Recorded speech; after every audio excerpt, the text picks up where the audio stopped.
É possível ser feliz? Existe uma chave para a felicidade? No Linhas Cruzadas de hoje, nós vamos conversar sobre a busca pela felicidade e os caminhos que nos levam ao sofrimento. Freud, em seu livro Mal-Estar na Civilização, afirma que a felicidade se origina dos prazeres, porém, ela é inatingível. E aí, Pondé, o que impede o ser humano de ser feliz, segundo Freud? Bom, é claro que, apesar que se fala muito hoje em felicidade, por isso que esse tema é importante se falar, porque está todo mundo vendendo fórmulas de felicidade por aí, um monte de mentira. Esse livro do Freud é um clássico, Mal-Estar na Civilização. É muito comum quando as pessoas falam assim, olha, me cita aí 3 livros que eu deveria ler para formar e ter uma percepção da modernização. Um deles seguramente é Mal-Estar na Civilização. A felicidade é inatingível para o Freud porque nós somos acossados no mínimo de 3 formas que ele cita no texto. Uma é o corpo. O corpo, o nosso corpo, que é, digamos assim, a principal fonte de prazer, pelo menos imediato, das suas variadas formas, estar vivo, fazer o que quer, mergulhar numa piscina, fazer sexo, dormir, comer. O corpo, ao mesmo tempo, ele é uma enorme fonte de risco.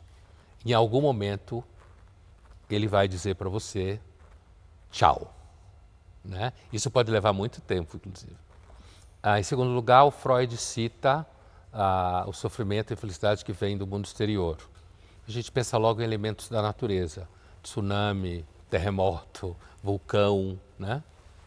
Para deixar simples. E por último, ele cita fruto das relações humanas, que ele diz inclusive que é uma fonte enorme de sofrimento. Família, trabalho, vida em sociedade, desencontros de todos os tipos, violência, isso aí. E o Linhas Cruzadas foi às ruas para saber o que faz as pessoas sofrerem. O que me faz sofrer é a saudade, né? Saudade dos parentes, saudade da família, não poder ver, não poder estar perto ou compartilhar uma data. E é isso que me faz sofrer. Atualmente, hoje, o que me faz sofrer é não ter dinheiro para pagar minhas dívidas. Né? É ficar muito desconfortável. O trabalho em esforço demasiado e não ser reconhecido como trabalhador mesmo. E ser humilhado por alguns. Solidão, a solidão me faz sofrer muito, estar sozinha, longe dos meus parentes, é muito difícil. Atualmente eu estou sem trabalhar e causa bastante estresse, bastante tristeza, porque a gente nunca sabe como a gente vai conseguir lidar, né, com as contas, com as demandas do dia a dia. O que me faz sofrer, eu acho que é a falta de dinheiro atualmente. O que me faz sofrer é meu time, o Corinthians. O que faz as pessoas sofrer, acredito eu, que são elas mesmas, porque cada um só dá o que tem, não é? Se você tem amor, você dá amor. Se você tem ódio, você dá ódio. Se você nada tem, nada dá. Bom, parece que 2 temas foram recorrentes, né? Saudade da família e temas relacionados a dinheiro, sustentação. Há trabalho, não só dinheiro, né? Porque não é só dinheiro, é trabalho. Tanto que um dos entrevistados falou que o que fazia ele sofrer é que ele era meio que, ele sentia que não havia respeito por ele. Ele não era visto como trabalhador, que ele trabalhava demais, né?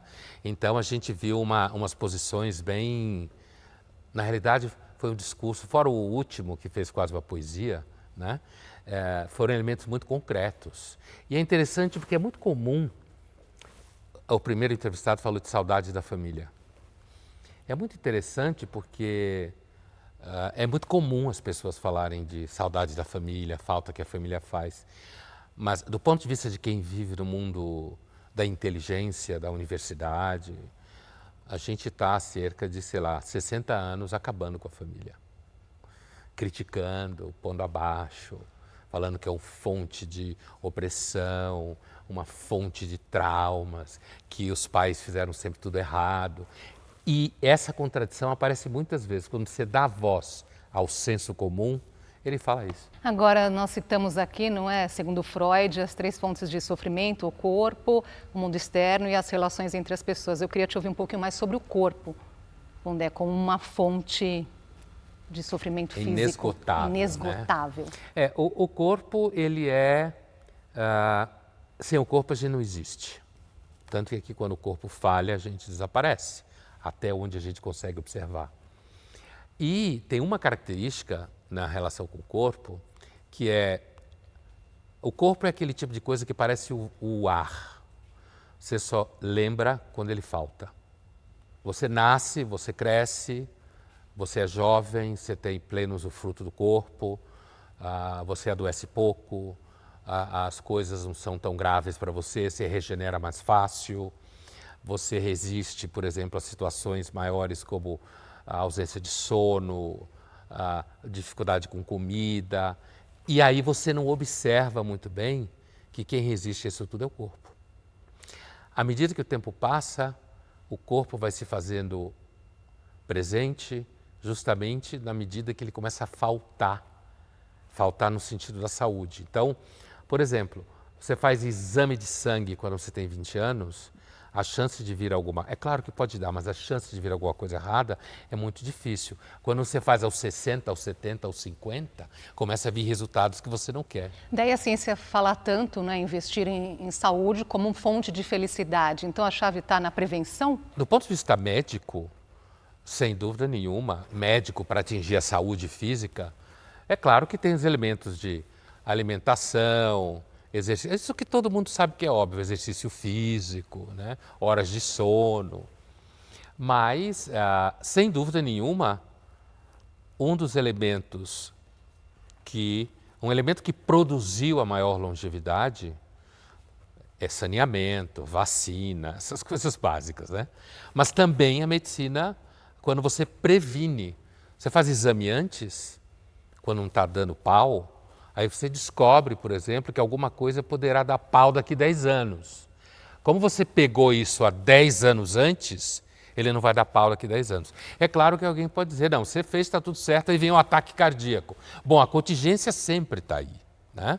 Mas a possibilidade de você adiar o fracasso fisiológico do corpo é um fato concreto e a medicina científica, né, ajuda muito. Aliás, ela é a chave de tudo. A ideia de Freud de renunciar o prazer em prol do coletivo pode impactar o corpo e a saúde do indivíduo?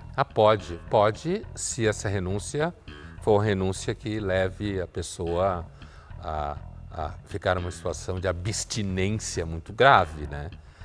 Vou dar um exemplo clichê, mas, por exemplo, é uma tensão muito grande pessoas casadas que ao longo da vida têm que abrir mão do que poderia querer fazer, ou um outro amor, ou o que for, ou um trabalho, ou um tipo de trabalho, por conta da família.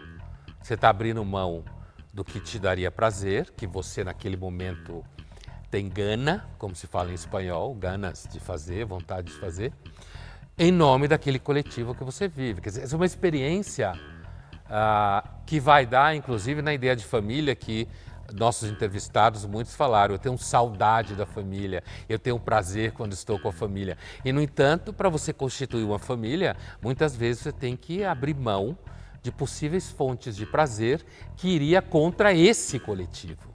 Quando Freud fala da vida em sociedade como um todo, ele está querendo dizer que para viver em sociedade você tem que o tempo inteiro abrir mão do prazer. Se você tem muito pouco prazer, você pode adoecer.